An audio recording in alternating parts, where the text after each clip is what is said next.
جنوب افريقيا زنبقت المغرب، واصبح المغرب متزنبق كباقي الدول العربيه. واضح ان هذه الدوره هي دوره الزنبقه، ولعنه افريقيا ما زالت تطارد المغرب. الكاس الغائبه من سنه 76، ماتش من اروع ما يكون، ضربه جزاء ضائعه من حكيمي ادت الى انهيار المنتخب المغربي، غياب زياش عن المنتخب ادى الى انخفاض الروح المعنويه للمنتخب.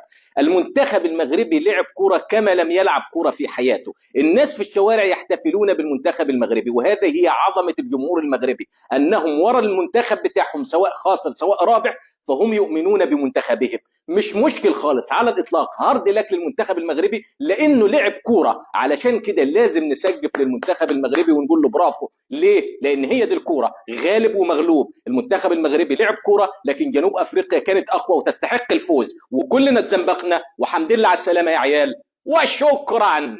قبل بطولة افريقيا قال وليد الرقراقي بان عبد الرزاق حمد الله لا يساعد مجموعتي، وشفنا استدعى ايوب الكعبي ليلعب في الدوري المغربي الذي لا يقدم شيء كباقي الدوريات.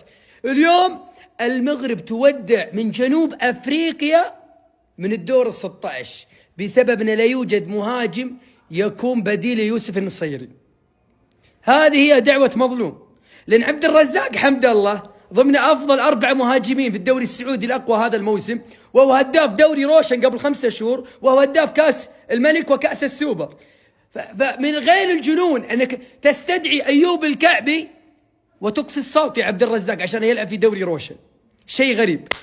انا اقول المغرب مدربكم هو من يتحمل. بعد قصته مع نجم الكونغو خارج المغرب عن البطولة الافريقية. هارد لك لأسود الاطلس. كارثة يا جماعة، المنتخب المغربي رابع العالم تخرج جنوب افريقيا.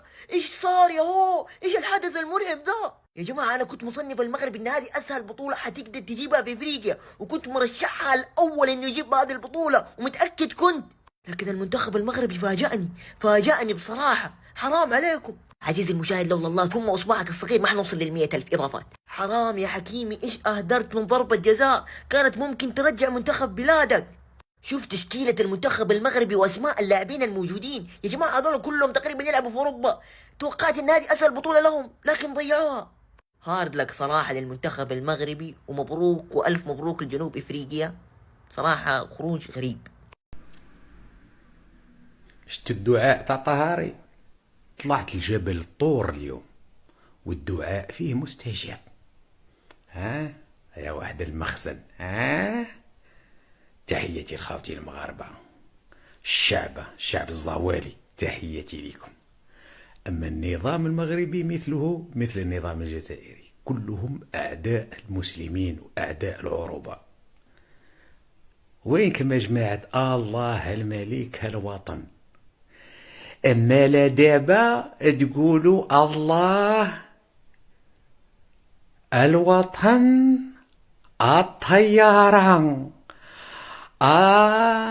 الرباط عيث ترباط.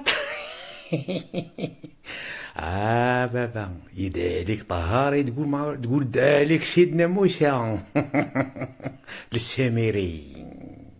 قادر اصدق المنتخب العربي الوحيد اللي كنا متأملين فيه بافريقيا المغرب طلع المغرب يا زلمه. كيف ضاعت لك الجزاء يا اشرف حكيمي؟ اقسم بالله في قهر من جوا. 2-0 المغرب تخسر وينطرد لاعب، اقسم بالله قهر يا اخي، والله حرام. اقسم بالله كان نفسي المغرب يتحقق يا اخي. كنا متأملين، كنا نشجع المغرب، انا متأكد اليوم الكل كان واقف مع المغرب.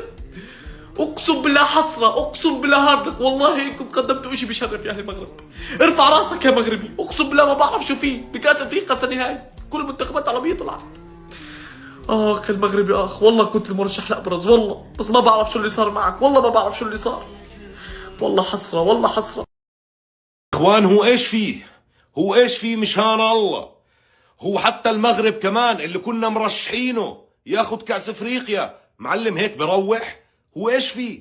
اشرف حكيمي مالنا يا زلمه، مالنا مشان الله. اذا ما انت مع باريس سان جيرمان بسم الله ما شاء الله، هداف ما شاء الله، الجزاء مش عارف تجيبها يا زلمه. ايش فيه يا عمي؟ مالنا في البطولات يا عمي. سلام. خلاص منتخبات افريقيا باي باي، مصر تودع دور 16 تونس تودع، الجزائر تودع، والمغرب الآن تودع من جنوب أفريقيا.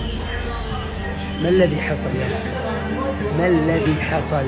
حتى دور 8 مو قادرين يأدونه ونجوم كبار في أوروبا. هارد والله هارد.